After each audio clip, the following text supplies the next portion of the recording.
Hello and welcome to another Retfurb video. Today we're looking at a small fault with a Sony TA-V715T amplifier. It's got a small issue when operating the volume control knob, which makes a crackle when operated. So without further delay, let's get to the video.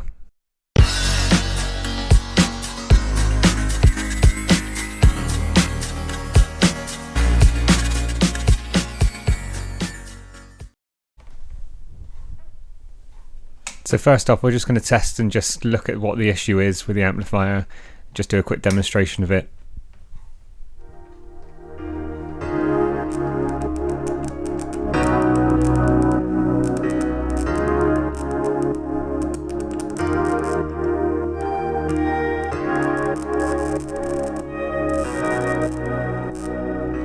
So straight off you can see that when the volume control is operated, it makes a crackling noise, sort of interference. So from looking at this, I would say that it could be the cable which joins the LED to the circuit board, but obviously investigate further when we get into it.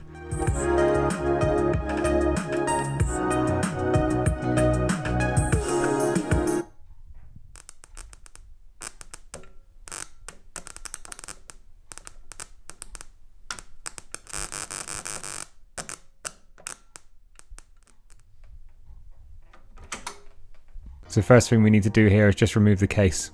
So with most other similar Sony units, it's just 2 screws each side. I've had this amplifier for a while now, probably a good couple of years at least. I've been using it in my office with my computer and it's always been really good. It's only up until recently it sort of developed this fault.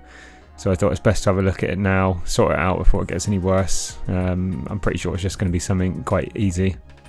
That's the lid now removed, and now we can start looking at getting the volume button off. This is pretty simple, as you can see. It just pulls off the front and then there's a small bit of tape just holding the wire inside, and then a small plug just plugging onto the circuit board. You can see inside the amplifier itself it's actually really clean. There's hardly any dust or anything in here. It's really good condition.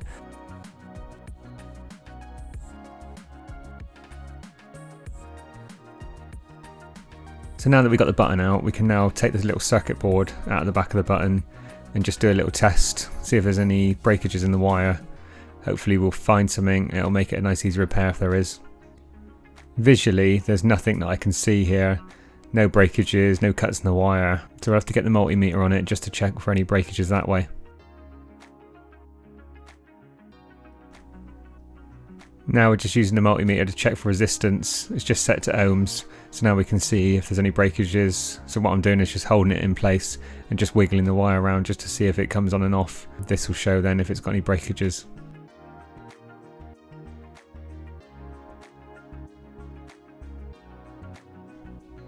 So that test was successful. The wires seem to be all okay, so we must have a fault somewhere else. Now I'm going to put the circuit board back inside the volume knob, and then we'll get it fitted, and then we'll do a little bit more investigation that way. Just feeding the wire back through the front panel, and then we can connect it back up to the circuit board.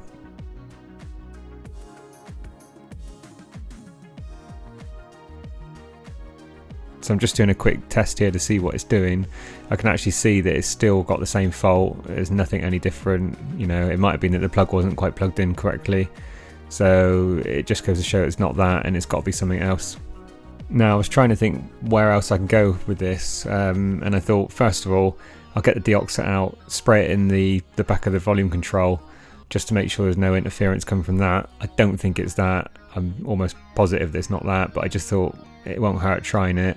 It solved quite a lot of things, as I've mentioned in other videos, so we'll do that, give it a go and then try again. So I've got it connected back up and I'm just wiggling it around just to see where this fault is coming from. And now I can see the circuit board for the volume control is connected by some wires to another circuit board on the front panel. And I've just noticed on a couple of the connections the solder might have failed. So I'm just looking at this a bit further. What I'm doing now is I'm just going to connect the button back up, just putting it back in place. And then I'm going to get the solder out and just solder those connections back up. I'm 99% sure that this is what the fault is. It seems to come on a lot worse when I wiggle that part of the board. Here I'm just trying to point out the 3 connections between the 2 boards. These wires have just managed to work themselves loose on the solder joint. And now I'm just applying some solder to the area just to get it to join back up.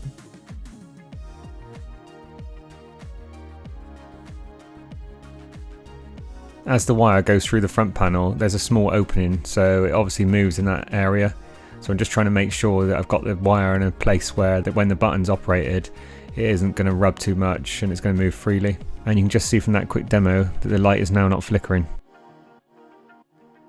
Here I'm just replacing the small piece of tape just with a new piece, just to hold the wire in place. And now the volume button moves all okay with that held like that. And now we can look at putting the lid back on.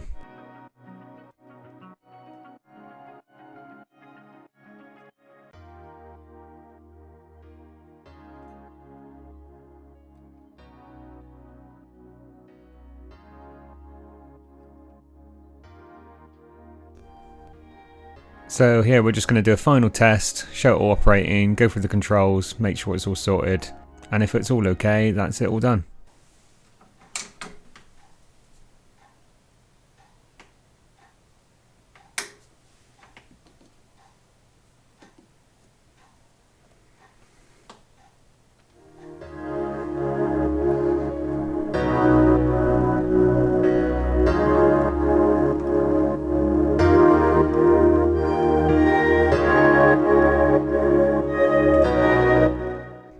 So you can see straight away with that quick demonstration, there's no more interference, no more crackling, it all operates as it should.